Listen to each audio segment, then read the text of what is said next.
സഭയായാലും പാർലമെന്റിലേക്കായാൽ പോലും 2 തവണയാണ്.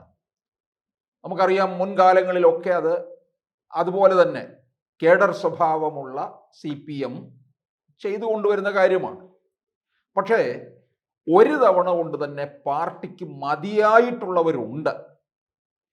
നമ്മൾ തിരുവനന്തപുരം കോർപ്പറേഷനിലെ 2020 മേയറായ 21ാമത്തെ വയസ്സിൽ മേയർ പദവിയിലേക്ക് എത്തി.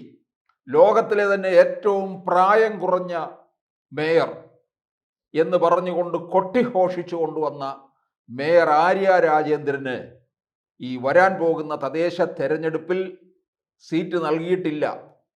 2020 ആദ്യമായിട്ട് മത്സരിക്കുന്നത്. അങ്ങനെ മത്സരിച്ച ആദ്യ തവണ തന്നെ ബിരുദ വിദ്യാർത്ഥിനിയായിരിക്കുന്ന സമയത്ത് തന്നെ മേയർ പദവിയും കൊടുത്തു എന്നുള്ളതാണ്. പിൻസീറ്റിൽ ഡ്രൈവ് ചെയ്യാൻ നിരവധി പേരുണ്ടായിരുന്നു എന്നുള്ളത് ഏവർക്കും അറിയാവുന്ന മറ്റൊരു കാര്യമാണ്. എന്തായാലും എന്തുകൊണ്ട് കൊടുത്തില്ല എന്നുള്ളൊരു ചോദ്യം ഉയർന്നാൽ, കാരണം അത് മറ്റുള്ളവരുടെ കൊടുത്തു കഴിഞ്ഞാൽ മറ്റുള്ളവരുടെ വിജയസാധ്യതയെ പോലും ബാധിക്കും എന്നുള്ളത് കൊണ്ട് തന്നെയാണ് കൊടുക്കാത്തത്.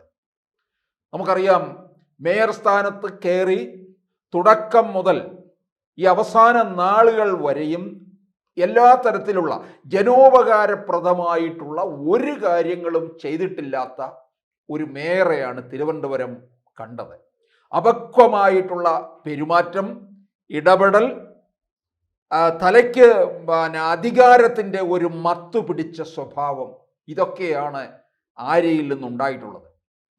കോവിഡ് കാലത്ത്